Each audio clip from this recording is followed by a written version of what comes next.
Hello and welcome to Who Books That with Harrison Greenbaum. I'm your host, Harrison Greenbaum, and this show, as always, is presented by the International Brotherhood of Magicians. A bunch of you have written to tell me that you've signed up for the IBM or renewed your membership, so that is awesome. And it's so easy to do. Just go to magician.org/join-the-IBM/join. And if you are a young magician, there are two programs that you should know about. One is the Lance Burden Team Seminar. Lance Burden has been on the program 3 times. He's incredible. And him and an entire team of people are creating the team seminar online. It's virtual this year. You don't have to fly out to do it. Just go to magician.org. That's the IBM's website, /convention/Lance Burden Teen Seminar with dashes between Lance Burden Teen and Seminar. That is July 7th and 8th.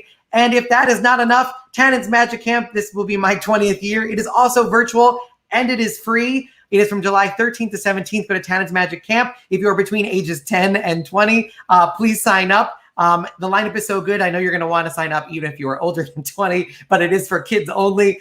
It is going to be amazing. So make sure you check that out as well. And as always, this show is every Wednesday at 7 p.m. If you're on the East Coast, 4 p.m. If you are on the West Coast, every Wednesday, 7 p.m. And it's also available as a podcast on Apple Music, iTunes, or it depends how updated your system is. But go to whobooks.com. You can click the Apple Music link and download each one of these episodes as a podcast. Please leave a 5-star review. It really helps get the show out there. It's really important to spreading the message of the show. And already the show is in the top 100 for performing arts in Canada, top 200 in the United States and the UK. So thank you so much. I really appreciate that. And also, if you want to follow me, it's at Harrison Comedy. I tweet stuff. I Instagram stuff. I'm on the social medias. So definitely follow me at Harrison Comedy. So that is all the housekeeping. And now to our episode. I am so excited. Next week, by the way, John Darrenbow, a Philadelphia Eagle NFL player and finalist on AGT. He's our guest next week. But this week, holy crap, we have a legend of magic on this show. She is the only female magician to ever win the coveted gold medal from the International Brotherhood of Magicians. She's an international superstar of magic, has performed literally all over the world. She's also not just one of the best performers you'll ever see, but also one of the nicest people. I love her to death, and I know you're going to love her. So make some noise. Get excited from your apartment or home. It is our featured guest for this evening. Give it up for Jade, everybody. Hello. Hello, everyone. Hi, Harrison. How you doing? I'm good. Everything's good here. Awesome. Thank you so much for joining us. I know it's slightly earlier. You're in San Francisco, right? Yes, absolutely. And it's 4:00. Nice. So I can tell you I'm 3 hours in the future. So if you need any stock tips. Yes. You've only was that easy. We have so much to get into. You have such an incredible journey. So let's walk us through just the beginning. So you immigrate to the United States. You're 9 years old. Yeah. You come in from Indonesia. Your parents are from China. You don't know any English. And you find yourself working at a museum on Fisherman's Wharf. So take us through that. Yeah. It was the summer before my senior year in high school. And so I was 17, got a job. It was actually the museum next to the magic shop. It was called the World of the Unexplained Museum. When you come out into this great magic shop. But I got a job as a cashier in the museum. Like 4 or 5 months later, they said, oh, the museum's closing, but if you want a job, you can work in the magic shop. So I shifted over. Now, I have to tell you, I don't know if you know, or can you tell? I was a very, very shy person. I couldn't make a sale for the life of me in the beginning of my magic shop days. And I remember 6 months into it, the assistant manager said, listen, if you don't start opening up and talking to people and making sales, they're going to fire you.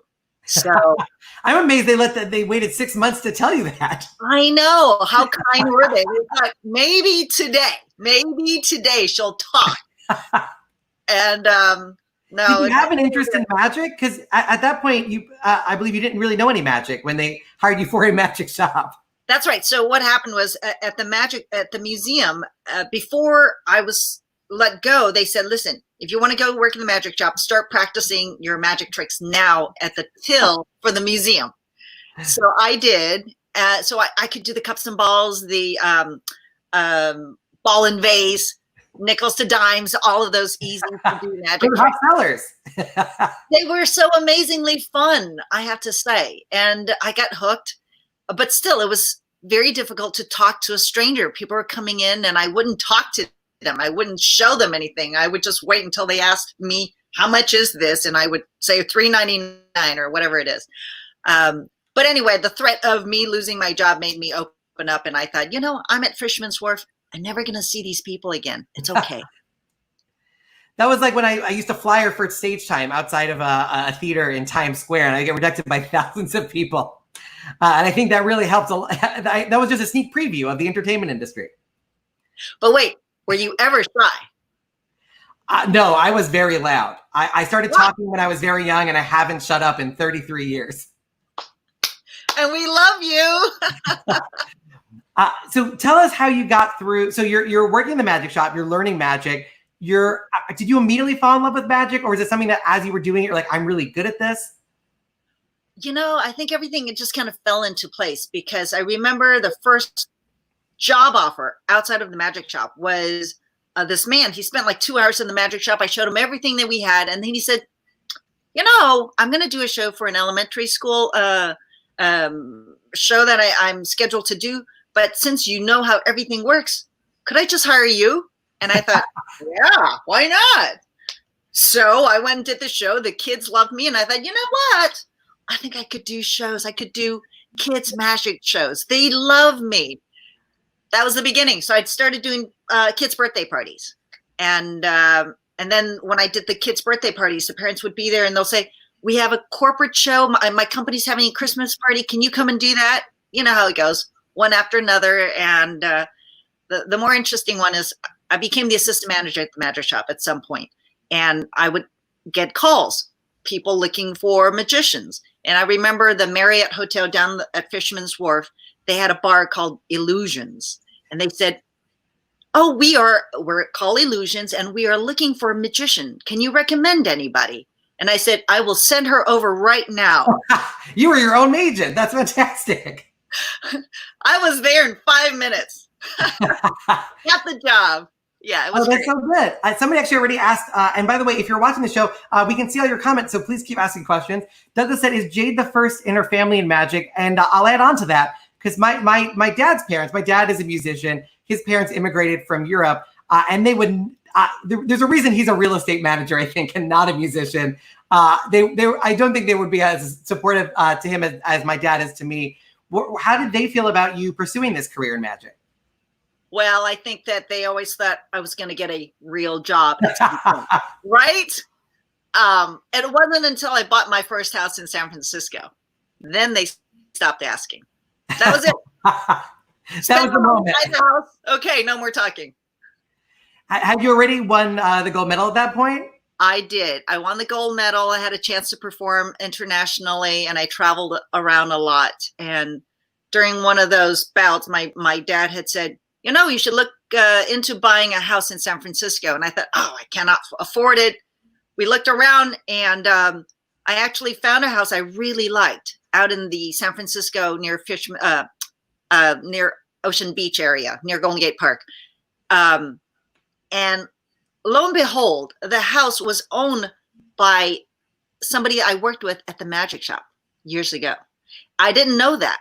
Out of the blue, my friend Mark Lee calls me and says, hey, so what are you doing? I said, I just put in a bid for a house. He says, yeah, I know.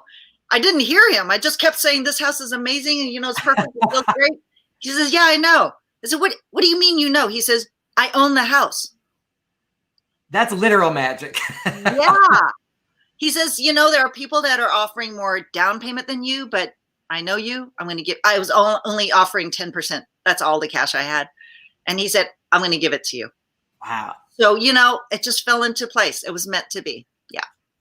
That's incredible. I also love that, because like with my parents, you can get successful in the industry or like be on TV, but it was all about, oh, can you afford your apartment? Okay, now you've made it. You too, huh? Yeah, absolutely. Right. Interesting. Yeah. And at what point did you start building your silent act, the act that won you the medal and that you did on Craig Ferguson, and that I think a lot of people know you for? I was working in the magic shop, and I remember hearing people talk about the magic castle this, magic castle that. Everybody that's anybody works at the magic castle, and I was nobody. I remember I entered the local Oakland Magic Circle competition across the bay. And first one I lost. Second one I won first place. And I thought, oh, this is the beginning. I'm good enough to enter the international. Oh, no. I thought, oh, this is the point where I can maybe put an act together for the Magic Castle. So what I did was I put together all the things. In fact, I went through the stuff that was inside the discard box at the magic shop because I wanted to get free things and I didn't have any idea of what to do. And the trick that I do with the construction paper, I show it and then I produce the silks and then I produce water. That trick was in the discard box because it had no instructions. Nobody wanted it. Didn't know what to do with it. And I figured it out. And, honestly, I could not find a replacement for that when it broke. It doesn't exist anymore. So you have to make your own? So I had to start making my own. So I was working in Malaysia and I made a bunch as a backup. And then I sold a few at a convention somewhere just because, I don't know, I was doing a lecture and I've never done it before. And I thought, I guess that I could sell some of this off. Anyway, you know how it is. So that was fun. No, I think that's amazing because I always tell magicians when they're trying to think of what tricks to add to their act, I always say sometimes one of the best things to find is a trick that everyone hates or a trick that you hate, because if you're doing the same trick that everybody else is doing, there's no way you're going to look different. But if you're doing a trick that was literally discarded at a magic shop, you're probably going to stand out. Yeah. So that's what I opened my show with. The silk production. Oh, no. I do the umbrella production because I had to prepare for the rice and the stuff mess I was going to make. So I had to set it up. But I'm going to go into how my show came around. So I spent a lot of time at the Magic Castle. Doing 21 shows a week really can refine your act. Yeah. And I have a picture from that time. You do. Oh! I think that's you with the professor in the castle. Yeah. Oh my gosh, I was so young. Yep. In the 80s. Oh boy, I didn't even get dressed up for that. What was up with that? How did you even get into the castle? Well, I was working the castle then. My God, my hair. I remember that I was fortunate enough to become friends with Brian Lee, the stage manager, and also Peter Pitt, who booked the castle. But I have to tell you a story about when I first started the castle. Should I? No. Do it. Peer pressure. All right. So okay, this is going to come out and tell you how it all goes. All right. So first, let me just go back. Absolutely. Go back with when I first auditioned to work in the Magic Castle. Peter Pitt was great in inviting me to come back again. But he did say, I have to explain. When I immigrated to America, my name, the immigration officer decided to name our whole family with American names because we actually had Chinese names. We all had Chinese names, my family. But they decided it wasn't good enough and I'm going to rename everybody. So they decided to name me Fanny because it rhymed with my sister's names, Yenny and Chenny. I guess. I don't know. But like a Huey, Dewey, and Louie situation. I think so. Or it could be the immigration officer, because I'll tell you later on what happened. So what happened was then I'm auditioning to work at the Capitol, and Peter Pitt says, "Ladies and gentlemen, the magic of Fanny." And John Carney was in the back of the room. He said all the guys were lined up in the back, and they were like elbowing each other. So I come out and I'm in my traditional Chinese dress, covered from the neck down to my toes. And there was no Fanny to be found. And at the end of it, Peter Pitt said, "Maybe you want to change your name." So I went home and I asked my mom and my dad, and I said, "Why did you name me that?" And they said, "We didn't name you that. We came here, you had a Chinese name. And what was the Chinese name? my Chinese name was Chen Bixin, is Chen Bixin. So if you translate it, it's Chen is my family name, and Bixin, it's New Jade, or Jade New. That's perfect. Yeah. And I thought, New Jade was a little bit overboard. So I thought, I'll just go with Jade. That's really what my name is, if you translate it. And so I said, well, I'm going to call myself Jade. And that is why I feel more authentic with the name Jade than Fanny, because who was that stranger that named me that? That was so unfair. What was up with that? And Jade is just basically the English translation of your actual name. Of my birth name. So I like it. I appreciate it when people call me Jade, because it feels like you honor me by calling me my birth name instead of some name that some immigration officer decided to name me. So, so with that, we became great friends, and Peter Pitt had given me a lot of advice throughout the years of me performing. And I remember looking back, the Chinese act had half the amount of magic when I first started. And at the end, after 3 years of going back and forth multiple times, I doubled the amount of magic that I did in the same amount of music. It's the same music that I used, but I didn't perform to the beats of the music. It was just background noise. Until I worked with, oh my God, Bird Guy. Amos Lefkovich. We were on tour, and he says, maybe you should listen to the music. You hear this music where the music builds? That's where the water should show for the rice bowls. And the crescendo with the snow. And so I listened to him, and that's how it all came together. And that's how I figured why Cirque du Soleil is such a success. It's the perfect combination of the music, the movement, the lighting, the whole story. Everything has to be perfectly fit together to make it perfect. And with me listening to my music and moving to it, it made my act so much better. So thank you, Amos. Yeah.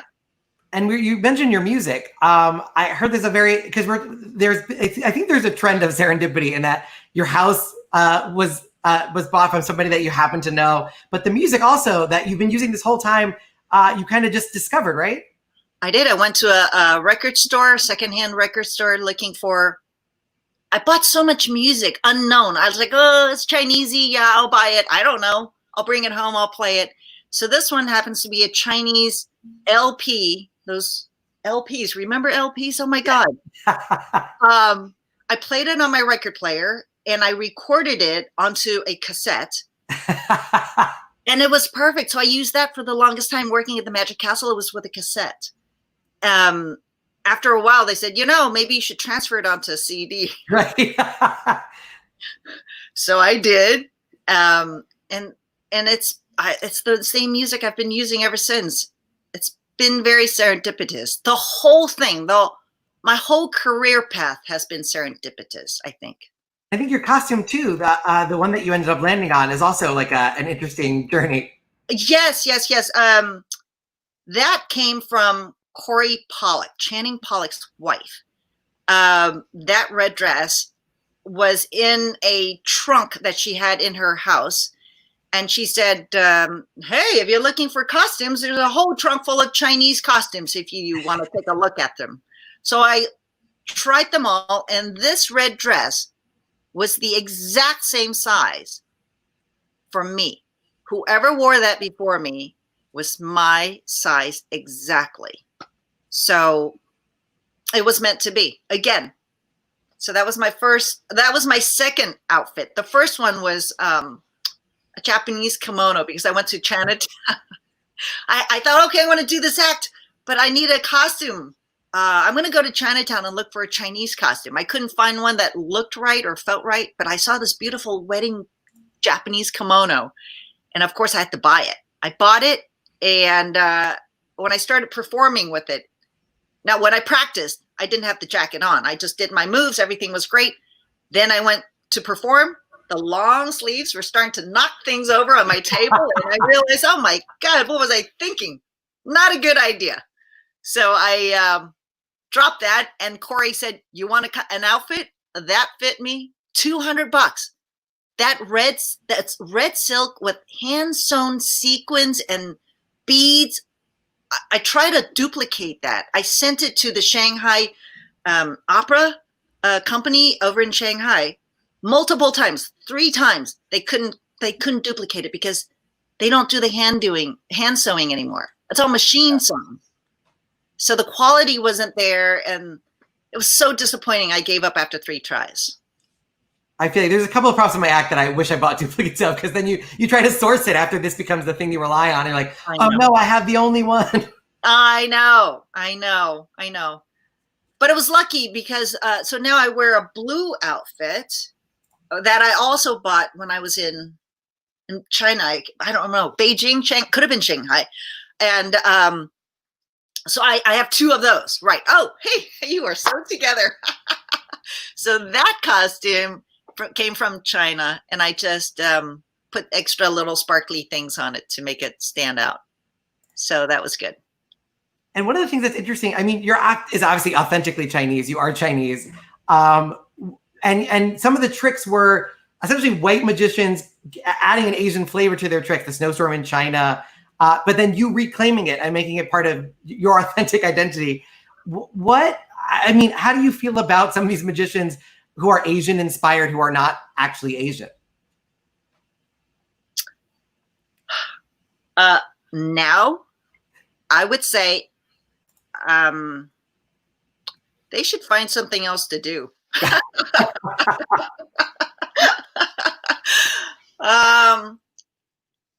And I have to tell you, the reason I put together my Chinese act in the first place was because a friend of mine, another Chinese friend, and I were assisting a Caucasian magician doing a Chinese act, and he had to draw his eyes.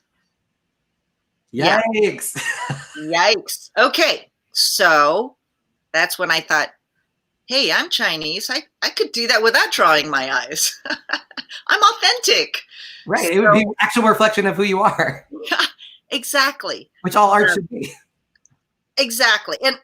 And so that's why I went in that direction of saying, I'm going to be authentic to myself, my culture.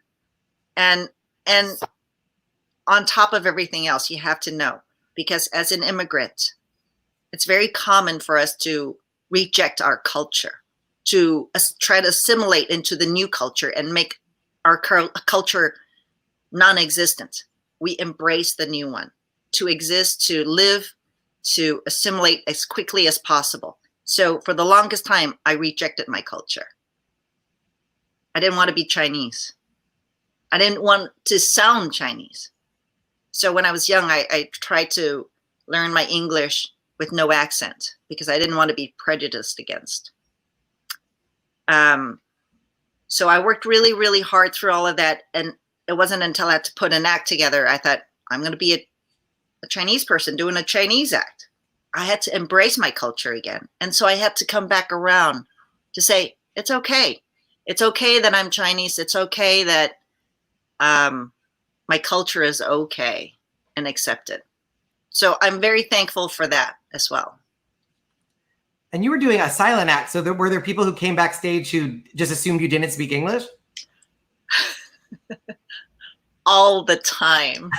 All the time. And so, yeah, one time at the Magic Castle, well, not one time, I'm sorry. Just one particular time. I don't know why. It was so, it stood out so much because the person came out and said, oh, hello. I really liked your show. Thank you. Thanks. I got to go set up. I actually have a story. I spoke to a good friend of yours, Chris Raymond, and he mentioned that the first time he met you, he'd been touring with Chinese acrobats as part of Mark Wilson's show, a show that you also toured with. So he knew a little bit of Chinese. So when he first met you, he evidently said he was struggling to speak to you in Chinese. You sort of spoke back to him. And then later on, I think you popped in to say, where's the soda machine in perfect English? And that's when he realized he was being an idiot. I can't remember that. Is that what happened? Oh my God, that is hilarious. Now that I'm listening to it. And that happens a lot. That happens a lot. Well, because of my act. It was so authentic and so shy. Yeah. Well, one of the he said you guys used it to your advantage at one point because you were in Wisconsin touring with Mark Wilson's show, and he wanted to use one of his routines, but he didn't know if he had time to teach it to you. So if you can tell everybody the story, I think it's amazing. Well, yes, it's twofold. One, I didn't have time to learn it, and two, we needed to stretch our time on stage. Yeah, according to him, you guys drove in a van and they were expecting like trucks. They were expecting the full thing, and there was some miscommunication. So you guys were like, "Oh God, we have to put together a show with a giant show with the tiny stuff that we have." That's right. So Chris and I decided that he was going to pretend he understood Chinese. So we would go. So I don't know if he told you, but it was for a rodeo. No, he did not tell me that detail. The stage is the middle of this dirt ground. And the people are like way far back on the stands, right? And I would stand there and I would speak Chinese to him, and then he would translate it to the audience. I hope Mark's not listening to this. And Mark and Nani. So what happened was then what would have been like a 2-minute routine became like 10 minutes because he had to translate and explain and then tell me what I needed to do. And I would speak in Chinese, and then he would have to explain back to the audience. So that 2-minute bit became 10 minutes, and we did. And I remember afterwards. What were you actually telling him? Because he was just doing the script, but what words were you using? He had his own script. He had absolutely no idea what I was saying. But we're in Wisconsin. Like, how many Chinese people are there? Right. You could have said anything and be like, look at this white guy. This is crazy, isn't it? I could have said anything. He has no underwear on. Whatever. Yeah, exactly. I heard there was a point where you'd said a few words. You said a lot of words. But all he needed you to say was sign the bill. So you did a very long monologue, and he said, I think that means sign this bill. That's hilarious. It's true. Well, a huge shout out to Chris Raymond, by the way. He couldn't be with us, but I want to plug in chrisraymond.com, fantastic mentalist based out of Nashville. So you're touring with the act. I have actually, this is the linking ring from the IBM announcing your win. There's a little picture of you over here. Okay. And it's pretty great. It gave me a little bit of chills reading it. International President Tony Shelley, again, extended welcome and recognized a medal and $1,000 cash award went to Fanny Shin for her Magic of Jade. With the announcement, the audience roared its approval. And it also mentioned when you performed, the petite young lady dressed in lovely oriental costume presented magic with silken liquids. The classic rice bowl took on newness in her hands. But the most important part is she captured the heart of the audience. She was accorded a standing ovation for the delight she presented. Wow. Which is pretty amazing. So did you know once you got that standing ovation that you might be the winner? No, absolutely not.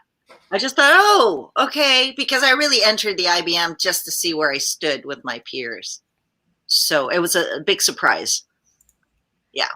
And you were the first woman and the only woman to win the IBM gold medal. And one of the quotes that actually you said, this was back in 1995. And this was in an article that Eugene Berger put out called Beginner's Corner.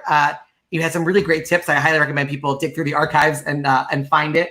But you said, ladies, we are creating the new wave in the world of magic. Undoubtedly, there will be some rough water ahead. But if you just hang on tight, I think you'll find it to be the ride of your life. So the question is, this was 25 years ago. Have the water smoothed a little bit for women in magic, or are they still just as choppy as they were back then? I think that it's a little smoother. It's a little bit more acceptable. And I think the men are becoming more aware that we are present. And we require respect. Yeah, when I do my lecture, I always say there would be more women in magic if you guys were all not so creepy. It's a very easy fix. Be less creepy, and it will be a lot very helpful. I love your lecture, by the way. Oh, thank you. I appreciate it. Yeah. But I do think, first of all, you've been a trendsetter, you've been somebody that really set the path for so many who came after you. I think one of the interesting things, like I have my feet in comedy and in magic, and I mentioned this before, but when you say name a famous female comedian, the non-comedian, just lay audience, can name a million female comedians. When you say name a famous female magician, they're stumped. Yeah. Why is that, and what can we do to? What are the things that we can all do to fix that? I think, the more presence we have in the media, now that we have social media, I think there is more presence. You can't stop it, and it's not governed by men. It's whoever wants to get on can get on. My husband Matthew had shown me a TikTok video of this young, beautiful lady doing magic, like quick 1-minute magic pieces, and she was really good. And I thought, good for her. This is it. We're breaking it. We're breaking the ceiling. I think it's been there for the longest time because it is a man's world in magic. We are a small percentage of the whole sea of male magicians. But the more that we see our presence among the magicians, and I appreciate you saying, don't say female magician particularly. Right.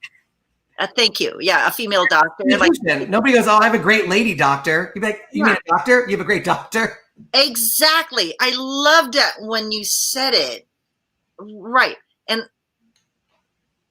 maybe it's because there aren't enough of us. And so the distinction of being female or lady is required before you say the name of the magician, I guess. I don't know. I think it's just getting used to it and getting to see more of us out there. I think it's happening slowly but surely. Yeah. Yeah. And one of the things that you said, which I think is really interesting and great, you said this was addressed to the ladies in the Eugene Berger article. You said use your uniqueness, your femininity to that maximum advantage. Trying to be one of the guys is not taking full advantage of your natural talents. And then you said consider the other notable attributes of being a female. I think that's really empowering and interesting. Yes, I know my beginning. In the beginning of my magic career, of course, I wore a tuxedo, a cummerbund, a bow tie, tails. What the hell? Who is that? And it's so unnecessary. So I'm so glad that we can break it, and we can do it with class. That's my idea. Yeah, and by the way, this is related to your award win. Oscar Munez, who is part of the IBM, said the gold medal is worth $5,000, so they owe you $4,000. What? Just letting you know. I'm entering the magic competition. When is it next?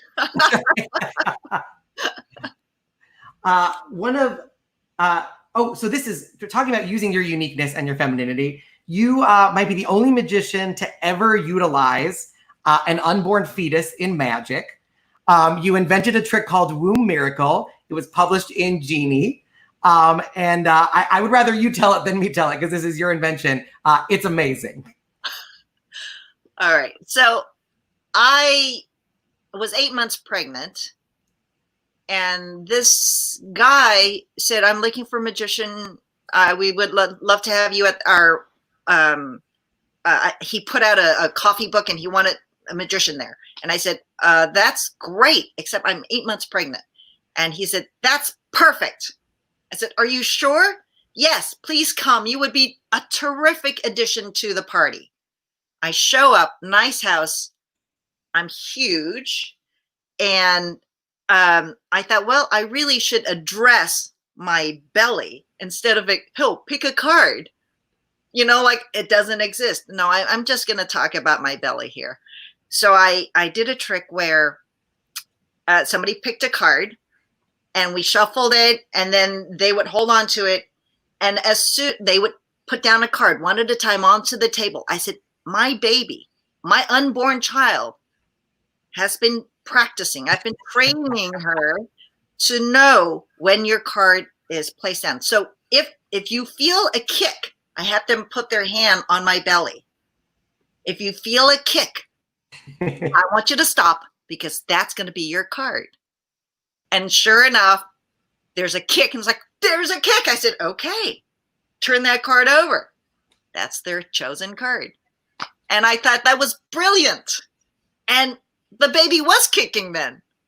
So it was the perfect timing. And it was really fun to put out. And I thought, there's one trick that no other male magician can do, except for a woman. And for those who are watching and unclear on the method, there is something involved. You're not this is not some weird supernatural control of a baby. That's right. Thank you. You invented a really awesome thing. I encourage people to find it. But also, what's funny too is like I believe that was your daughter, and she has no interest in magic now that she's born and alive. Zero. Not interested, but she is interested in theater. So close. Oh, there you go. Yeah. I love that she did more magic before she was born than any time since. I will tell her that. I've been delving into your journey, and one of the things that Chris had mentioned, I mentioned Chris earlier, is that you guys were on an American Hawaiian cruise together. You guys were cruising at one of the first domestic cruises, and you encountered a bunch of Hawaiian magicians. I know recently you did the Hawaiian Magic Festival. Yeah. How did you come to be performing on the islands? You mean recently? Yes. Yes. What was that? What was happening? Yes. We were vacationing in Maui, and Curtis Cam says, hey, we're over in Oahu, so it's so close. You can just fly over. I'm on vacation. It's okay. You can still fly over. It's less than an hour. And I thought, oh, all right, fine. I can mix the two together, work and play. And so I managed to do that and had a great time with all the Hawaiian magicians. It was the best time. Really heartwarming, real people with no BS. Really appreciate that. And you and Curtis, is that before or after you got, I think you guys did a Peller show together, right? We did do a show together. Oh, we did a palace show, I think after that. I can't remember. Yeah. Did we do that before or after? I can't remember. You know what? If you can't remember, I will help you out. Let's ask Curtis Cam himself, coming you from Hawaii. Oh, aloha. Curtis Cam, everybody, looking great. That pin looks fantastic. I have this on all my shirts. Curtis. When was this Peller show? I know you guys worked together and graded your acts. I heard it was amazing. Well, the IBM show in Hawaii was 2018, so Peller must have been before that. Before that, okay, yeah. Okay. That year, I think, actually. Do you remember when that was? Like 3 years ago? 2 years? Yeah, I think Peller was the same year, so it would have been after that. Oh, really? Yeah, Peller was like in August or something. Oh, and then we went out in December? Wow. Yeah. Wow. Okay. And I heard there's a couple of stories. One of them involved some technology, Curtis, in the Peller show. The Peller show. The Peller only runs from Thursday through the weekend, and so you have Monday, Tuesday, Wednesday to write the show and rehearse it. That's kind of the way we were talking about it. So I was doing this trick, which when it relies on a piece of technology that you can actually buy at the Apple Store. And in the 3 days before we did the show, I convinced Jade to do the necessary work backstage. which is actually not easy, but with a little bit of practice, you can get it to happen. And we run through it, and she does it, and it's great.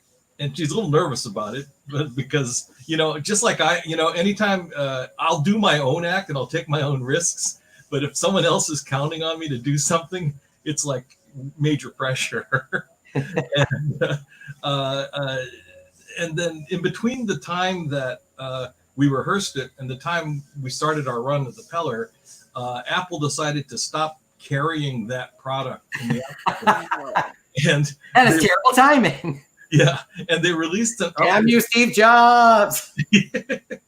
And they released an update which automatically updated, which changed the software, so it wasn't as good as it used to be, and it was hard to use, and we didn't know that. And so I'm doing the show, and I'm counting on her to do this thing, and sometimes it happened, and sometimes it didn't. But I would come back after the show, and she would be a wreck sometimes. I hated that. It didn't go well. And we didn't know why until afterwards. So stressful because I felt like I failed you. It's really bad. I hate that. I've been the Confederate / assistant from time to time, and it's always I'm more nervous doing that than just being on stage. Oh yeah, I'm always like, if I screw up, I can figure my way out around it, but I never want to screw up somebody else's act. Exactly, I know. It terrifies me. But on the relaxing side, I heard you had a fruit-based journey on Hollywood Boulevard. Yeah, so during the time when we didn't know that things were going to screw up. Jade knows the story. I can tell Jade immediately knows this story. Okay, so like Jade is like this fruit person. And people who've seen my act have said the same thing about me. Yeah, but this is literal. And we're walking along Hollywood Boulevard, and I look down, and there are star fruit on the ground, which is not something you normally expect to see in California. And I don't even know if everybody knows what star fruit are, but they're this. It's a green fruit that's got like fingers. From the end, it's a star shape, and that's why they call it star fruit. And it's Jay's really into this thing. But they're on the ground, and we're thinking, well, that's odd to see all of this. And she's thinking, I'm going to get some of these. and we go around the corner. There's an open door, and it's a gate, and it's a like an abandoned motel or something. And we're looking around for someone. It's like the beginning of a scary movie. and exactly. Who dare take the fruit? And at least I was looking for someone in charge. I think Jade was already in the tree. She was going in the tree I'm climbing, grabbing fruit out of this tree. And I can't find anybody. So I go over to the tree, and then some guy comes walking out, and he turns out to be like a Buddhist monk who is working in this deserted motel. And he's asking us what we're doing, and I'm trying to think of a plausible story. And he just tells him, no, I just want your fruit. Can we have some? And that's kind of the way we were on stage. I mean, she's like just kind of friendly and honest, and she just asks for stuff. And I'm always trying to be a little more sneaky. It's your profession. That's right. So yeah, so he I don't know. He gave us some? He did, only after he lectured me in Chinese about how my life should be lived. Oh my God, it was painful. Like 20 minutes. It wasn't 15, it was 20 minutes of, how you need to live your life, and this is the way to have a fruitful life, and blah, blah, blah, blah, blah. And I'm like, okay, just give me the fruit. Was the fruit good? So what I mean is, was it worth it? It was really good. It was really good. It's like one of those things where you get a free hotel room if you listen to a pitch. Yeah. That's what it was. That's what it was. And Curtis, we were talking before, and you mentioned Jade being one of the more normal friends, and being a normal person. Yeah, I'd love for you to go more into detail about that. That story aside, we were talking about things that people might be interested in hearing, but really the problem is that off stage, Jade is like really normal, and I think that's kind of like what she likes in magicians is that they're actually. That's a rare trait, by the way. That you got to really dig to find the normies. Normal. Yeah. So it's amazing that she has so many friends in magic because there are not all that many normal people. Oh my God. Oh, my makeup is smearing. Thank you. Curtis, thank you so much for joining and sharing. Speaking of all the friends Jade has, I might have some more, maybe. Yeah. But you can follow Curtis. His website is curtiscam.com. He has a ton of great books and products and all sorts of stuff, so you should follow him. He's an incredible, incredible magician. So you definitely make sure you check him out. Curtis, thank you so much for joining us. Thank you, Harrison. Thank you, Jade. Have a good time. Thank you, Curtis. Oh my God, I love Curtis so much. Oh my God. Oh my God. Also, we're speaking of being on the cruises, Hawaii. You have all the water. I was sent a photo of you on a much smaller ship than a cruise ship. If you could tell us a little bit about what's going on in here. Oh, the rowboat, the kayaking. So our friend Jay Alexander has a houseboat in Sausalito, and he has kayaks that he lets us ride out in. And this was the first time. It was last weekend.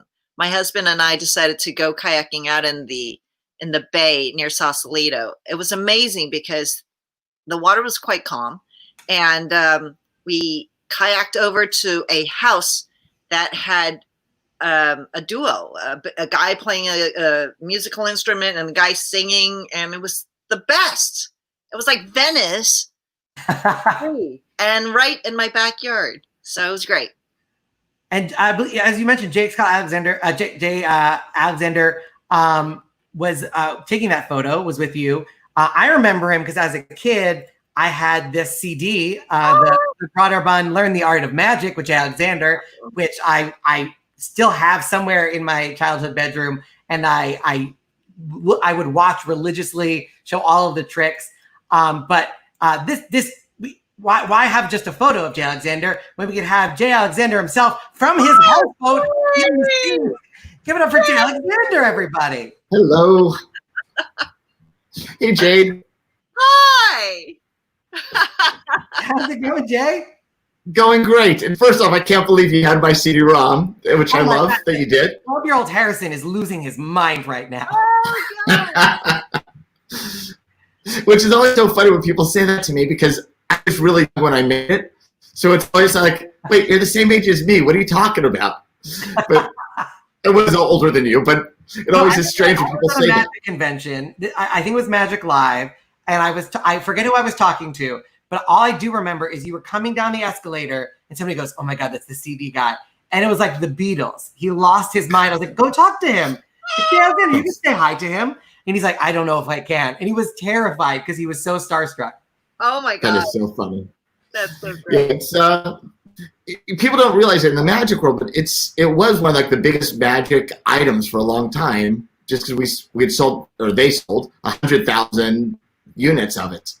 And so it's kind of amazing to me when I hear people that do say that. I was in an airport in Germany, and this guy comes up to me, fully tattooed, kind of this guy, and he walks up to me and he goes, "Are you a magician?" And I'm like, "Yeah." And he goes, "Jay?" And I'm like, "Yeah." And it was such a strange thing. And he's like, and I'm looking at him thinking, "You are the same age as I am." Because when I was a kid, and I'm like, now I feel so old. But, well, Jay and Jade are not too far off in name. But how did you first meet Jade? And I believe your friendship goes back a really long time, right? 25, 27 years. You know, Jade, I have no clue where I first met. Wait, what did you say? I said I wasn't even born.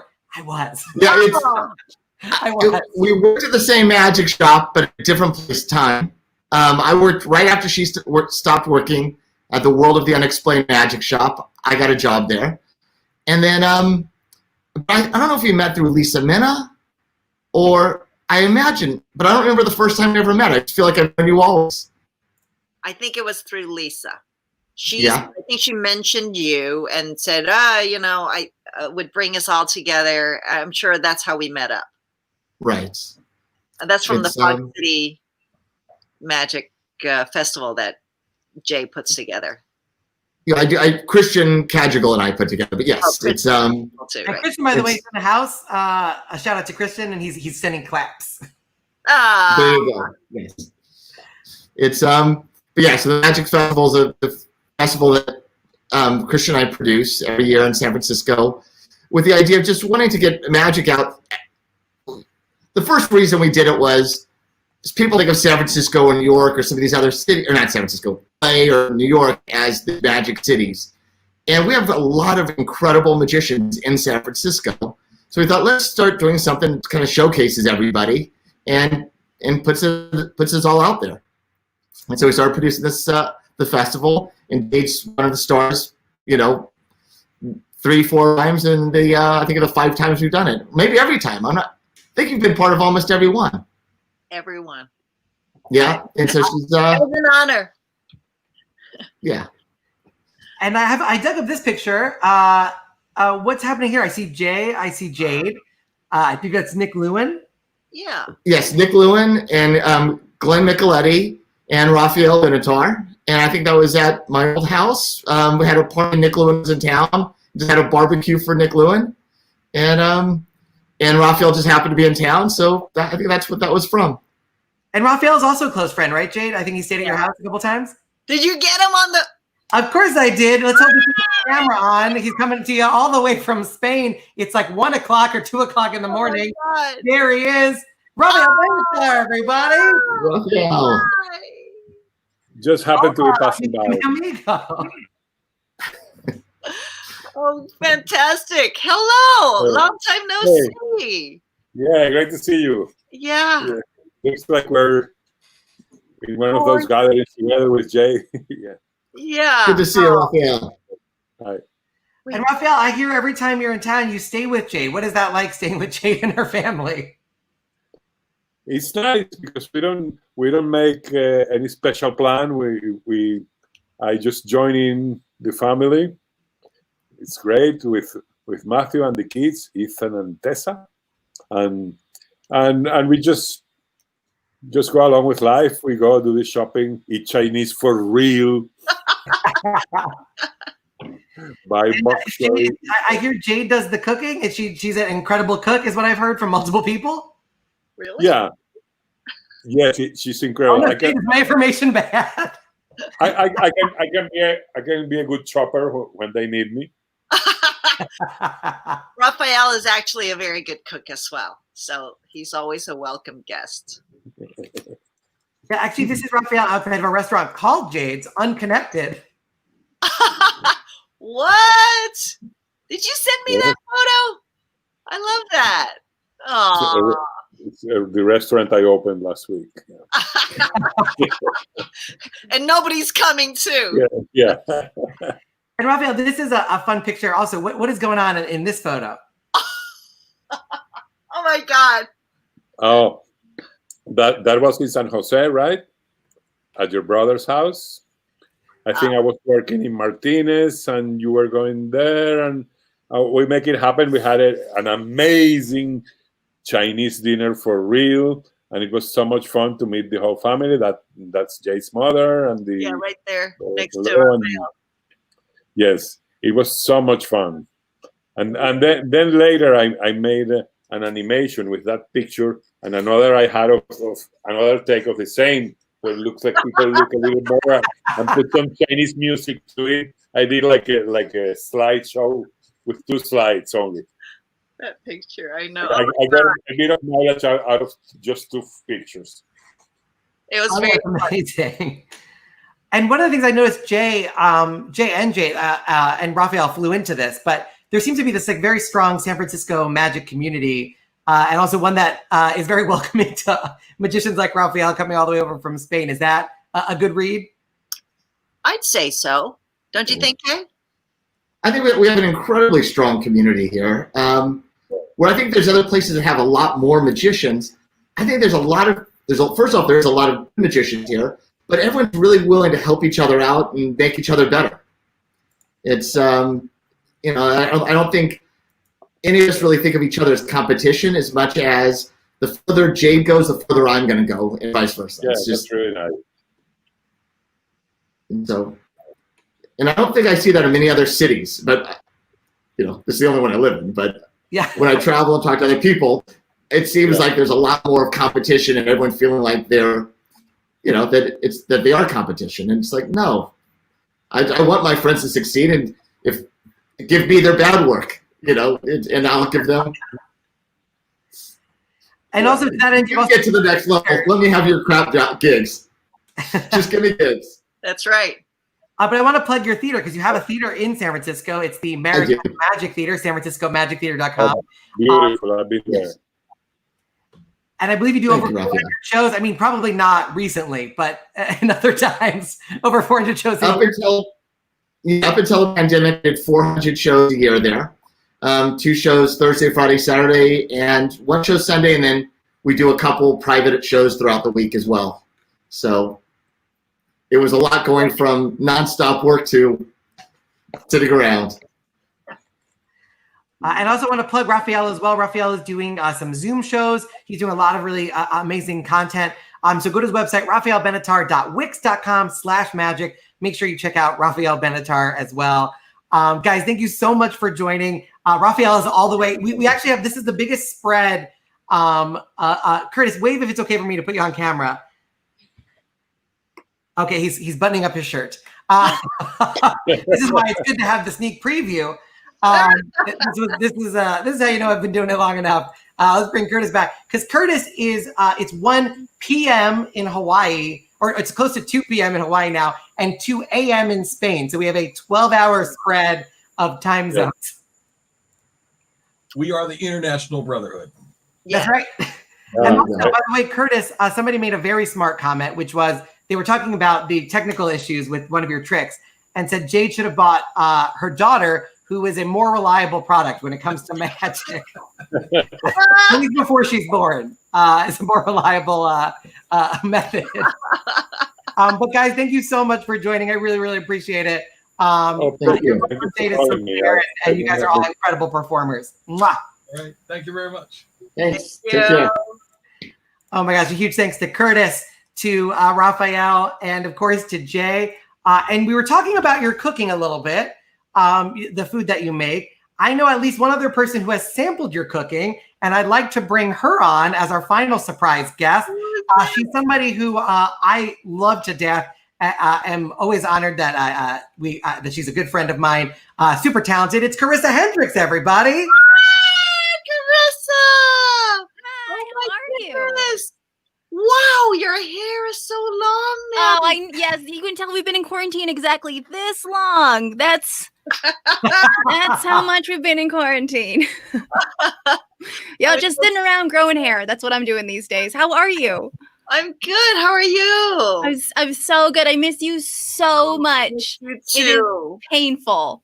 Where are you now? I'm in Edmonton with my friend Miranda Allen and Richard Lee. So it's like 3 performers, and we grew a garden and are making kombucha and have yeast.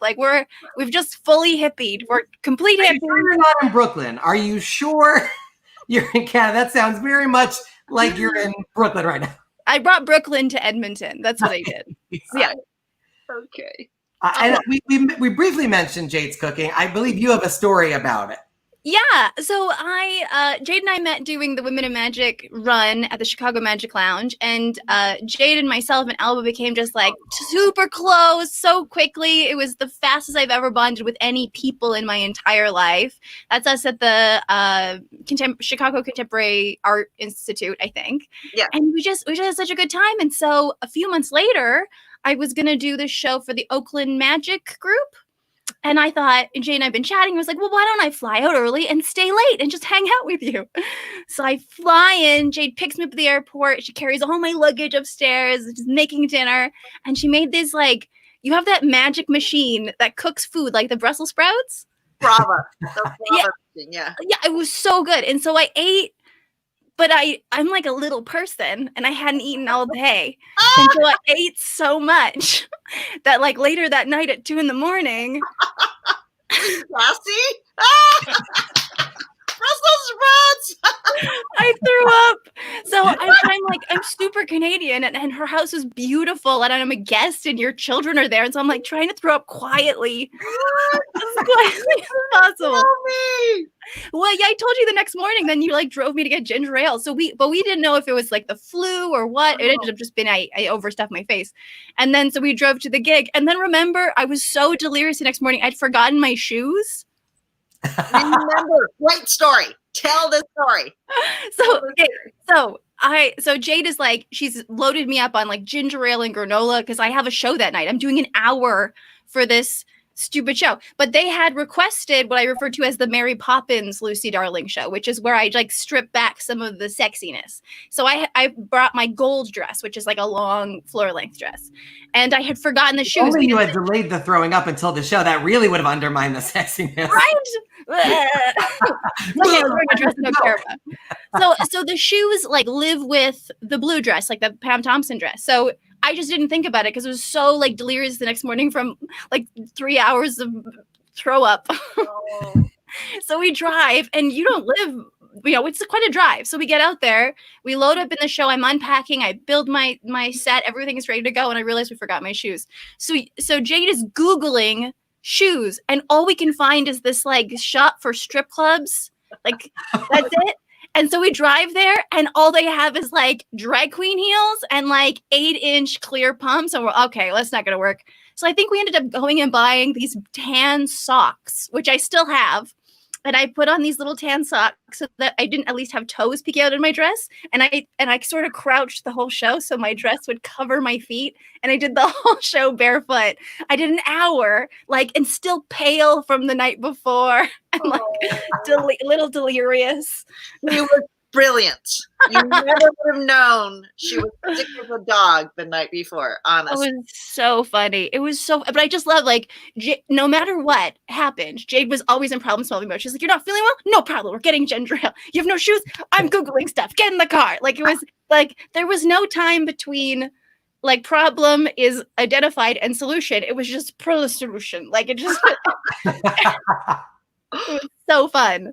Oh God. But that's how you work.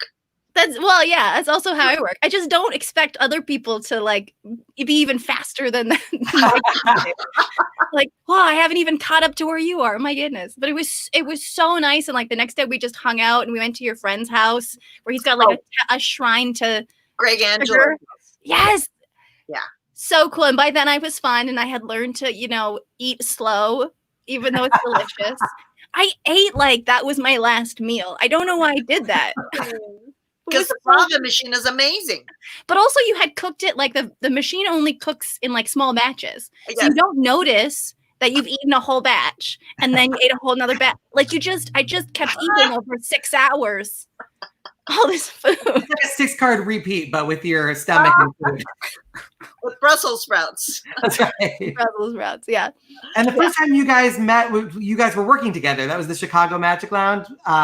What was it like meeting Jade? Because I know I was a little bit nervous meeting Jade. She's a legend. What is that like?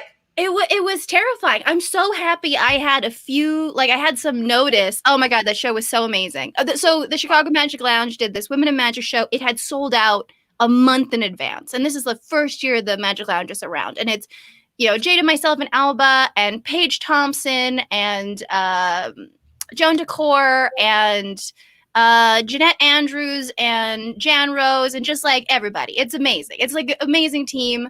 And I'm like, oh, I gotta open for Jade. And so I'm like, what? It's gonna be my life. And all I knew about Jade was that she was super, super talented, but then sometimes people would be like, she's very specific. And typically, like people call me very specific, but that means I'm a jerk. So I was like, okay. So Alba hadn't met her either. I've got no information. And Jade comes in and she's talking to the lighting guy and she's like, I need a warm wash. And we haven't even introduced ourselves to Jade yet. She's like, I need a warm wash. And he goes, I don't think we can do that. And she goes, I can see you can do it. You can do it. And he went, I don't know. And she's like, just do it. All I'm asking for is a warm wash. And so he goes upstairs and he creates a warm wash. And then he's like, what do you guys want? We're like, we'd like the warm wash, please.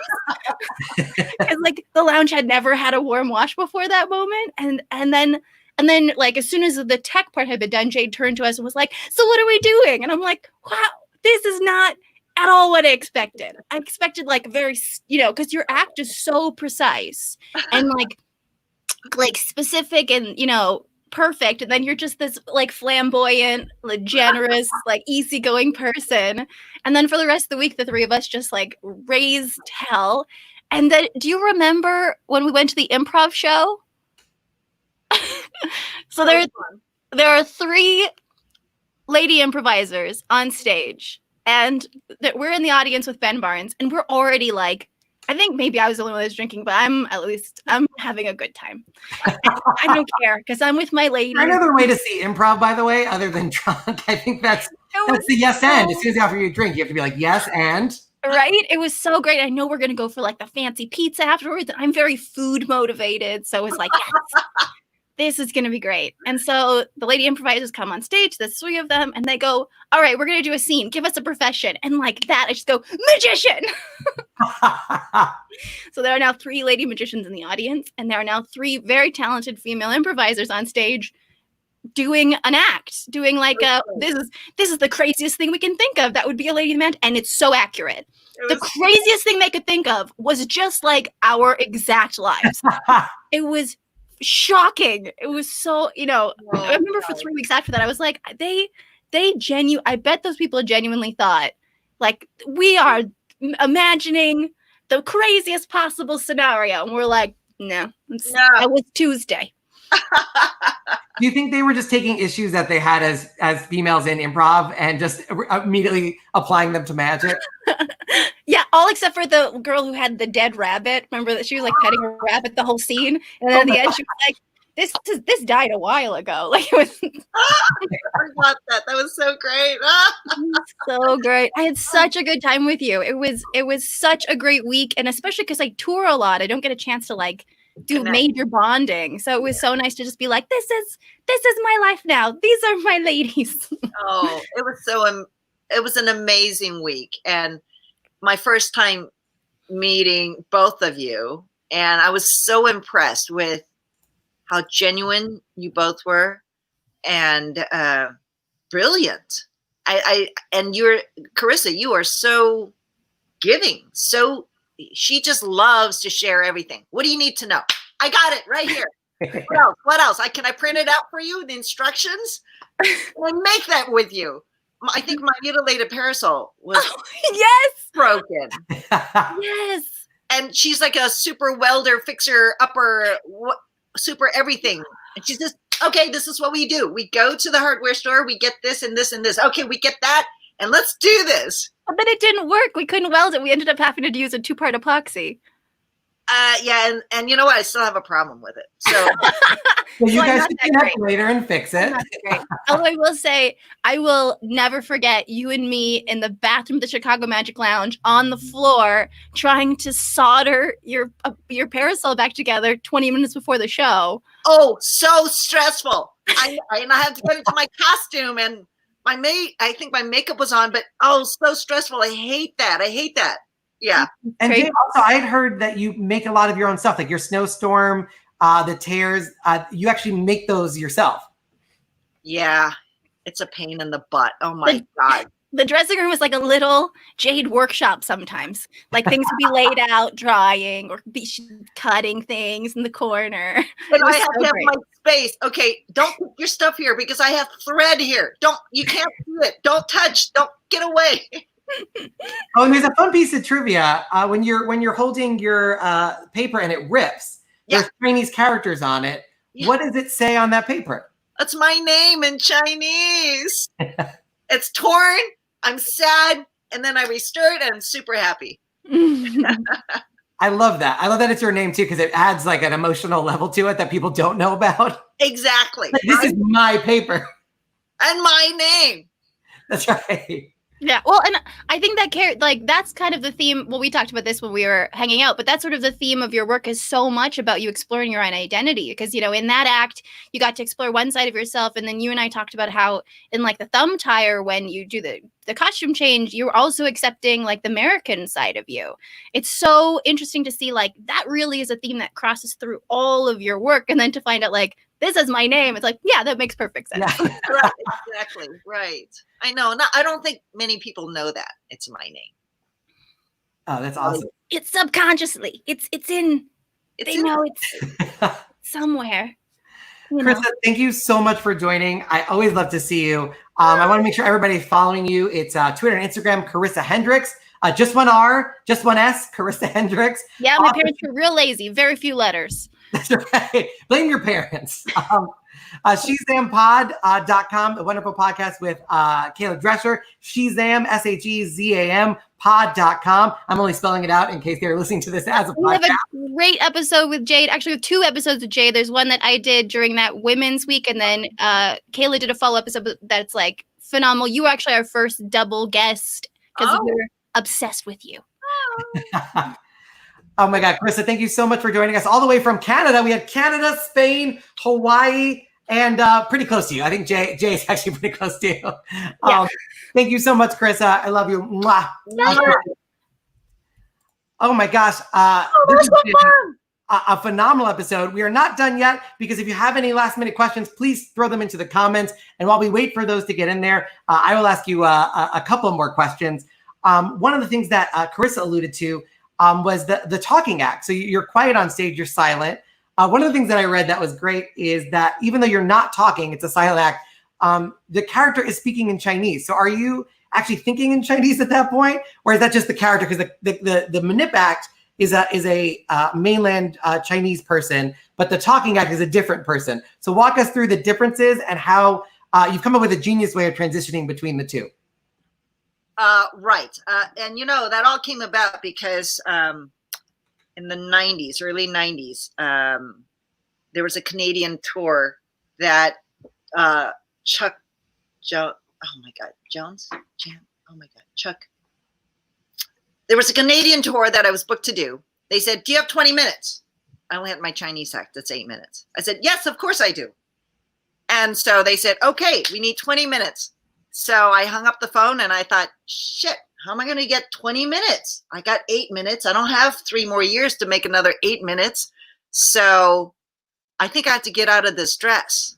So I figured a way. I asked Kevin James. I said, Kevin, do I have your permission to use your quick change method so I can get out of this dress? And he says, sure. And he showed me how it's all done, how it's made. I did that. I had to figure out how to do my quick change. And then from there. And I heard there was like a physical aspect to that too, that you had to work out because the hoop and fabric is way heavier than it appears. Did I tell you? It's heavier than you think. Yeah, the PVC is heavy if you've never worked out. The first few times I did it, I had to have an assistant come out and hold on to the hoops for me. I was so sad. And then I thought I better start working out because I got to hold on to the hoops myself.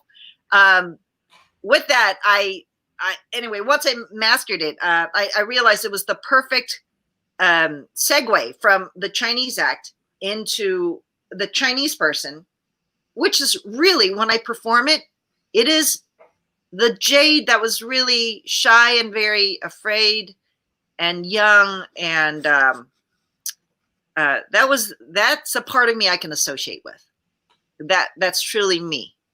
The part of me moving on stage and just, being very shy, that's me. But the other part of me, I learned from the magic shop that you better start talking or you're going to be fired. So I learned to be the American me and realizing that nobody's perfect. So I may make a fool out of myself, but I think nobody is perfect. So maybe it's okay. That was the segue. So that for me to talk in the beginning, I was worried that, are people going to say, you shouldn't talk, you should just stay quiet? Because I've heard that a number of times for some of the manip acts that I know. and that could come out as harsh. And I thought, maybe I don't know. Maybe my voice is not pleasant. Maybe it's not right. I had a lot of questions, but I didn't have a choice. I had 20 minutes to fill, so I did it. And I got into groove, and it felt right. And I think that at some point I figured out that when I did my quick change, I think I used to just start speaking English. But I thought that's too sudden, too harsh. So I thought I'm going to speak Chinese to them. That's how I segue it. I do my quick change. I come out in my evening gown, sexy and all, and I speak Chinese. And then they look at me. The audience goes really quiet. Normally, they go really quiet like, shit, is she going to be speaking Chinese for the next 20 minutes? And then, I break and I say, all right, for the rest of you, I'm going to speak English. And then, then there's a relief laugh and then we move on. So I'm very pleased with that. And I think it's a nice segue, and it's really a part of me. I'm not all serious. And as Carissa told you, I'm not all serious. There are parts of me that are very specific. Then there are parts of me that are let loose, live, be happy. No, I love that. I mean, I think you have an incredible journey, and the fact that your act is reflective of that is probably one of the reasons that you are as legendary a performer as you are. As we wrap up, you have looked off camera. There was a disembodied voice. I believe that is your husband, Matthew. So a shout out to Matthew. There he is. Hello. Hey, hi. I just wanted to showcase. There you go. You guys are a lovely couple. And something I think a lot of people aspire to, because you guys have been. I spoke to Matthew to get some background information, and the love is so obvious and apparent, and it's really, really wonderful. So a quick shout out to Matthew. Now get out of here.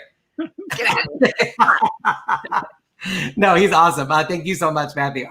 And one of my favorite magicians in Ireland said, Jade, I love you and miss you. Ken Dunn said, Jade is a living legend. William said, in all caps, you're an amazing acrobat of the earth, which might be a reference to the Mark Wilson show you were on, I think and hope. A lot of love from Kristen Kajigal. As we wrap up, my final question, and thank you again so much for doing this. This has been an incredible treat and pleasure. There's a lot of young magicians, performers who watch this. What is your advice to them? It's the question I ask every guest as my last question. So what advice do you have for a young performer? Well, I would say don't just focus on the magic itself. Expand your horizon, study the arts, all sorts. Could be theater, could be paintings, could be opera, anything, comedy even. But more than anything else, in the words of my very good friend, he's an underground super genius, amazing performer, Ron Aldridge. He says, more than anything else, before you become a magician, you have to be a person first. So it's not about the tricks. It's about you. Who are you? And will we like you? Because if you don't like yourself, that's going to be hard for others to like you. So be clear on who you are, and then find the magic that fits you, and enjoy the journey. That is amazing advice and a perfect way to end. Jade, thank you so, so much for joining us. If you'd like to follow Jade, and I don't know why you wouldn't, go to facebook.com/magicjade, and you can join our Facebook page, get updates there. Also go on Twitter, JTJIN. Go on Twitter, follow her as well. Jade, thank you so much for spending this time with me. Love you to death. And hopefully I get to hang out with you again soon. Mwah. Looking forward to it. Mwah. Bye. Thanks so much. Jade, everybody. Oh my God. What an incredible episode. What an incredible performer. Please make sure you follow her, facebook.com/magicjade, or Jade, TJIN. That's for Twitter. And a huge thanks to all of the people from literally all over the world who tuned in to celebrate Jade. We had Carissa Hendricks out in Canada, Rafael Benatar out in Spain. We had Jay Alexander out near San Francisco in Sausalito. We had Curtis Cam all the way from Hawaii. A huge thanks to Chris Raymond out in Nashville, Tennessee, who gave me a bunch of great information and stories about Jade. A huge thanks to Richard Kaufman, who wrote some amazing pieces on Jade in Genie that helped provide some of the research for this piece. And of course to Jade's husband, Matthew, who provided a lot of the photos and information. And the biggest thank you, of course, to Jade herself, who I just can't thank enough for being part of this program. And as always, this is presented by the International Brotherhood of Magicians. Make sure you join magician.org/join-the-IBM/join. If you are a kid, if you're under 21, there's a Lance Burden Teen Seminar, July 7th to 8th. The information is right below, magician.org/convention/Lance Burden Teen Seminar, with dashes between Lance Burden Teen and Seminar. And Tannen's Magic Camp is July 13th through 17th. Both Lance Burden's Teen Seminar and Tannen's Magic Camp are free. So if you are a kid under 21 and you're interested in magic, that is a great resource and a great thing to take part in. This show is every Wednesday, 7 p.m. If you're on the East Coast, 4 p.m. if you're on the West Coast. Our guest next week is John Darambos. He is a regular on Ellen. He was a finalist for America's Got Talent. He's on a ton of television. He was also a Philadelphia Eagle. He's an incredible person, a motivational speaker, a great magician, a great guy. Cannot wait to talk to him. We have some incredible surprises lined up for that episode, so make sure you tune in. You can go to whobookstat.com. I know the name of my own show. It's whobookstat.com. You can also download this as a podcast. Please leave a 5-star review and follow me at Harrison Comedy on Twitter and on Instagram. Slowly learning TikTok, but I'm a 33-year-old man, and so it's going to take some time. So follow me on Twitter at Harrison Comedy. Thank you so much for watching. You guys are the reason we get to do this show. A huge thanks to literally everybody from all across the country and the world who have been tuning in. Really, really appreciate it. My name is Harrison Greenbaum. That has been Who Books That, and we'll see you here next week, same time.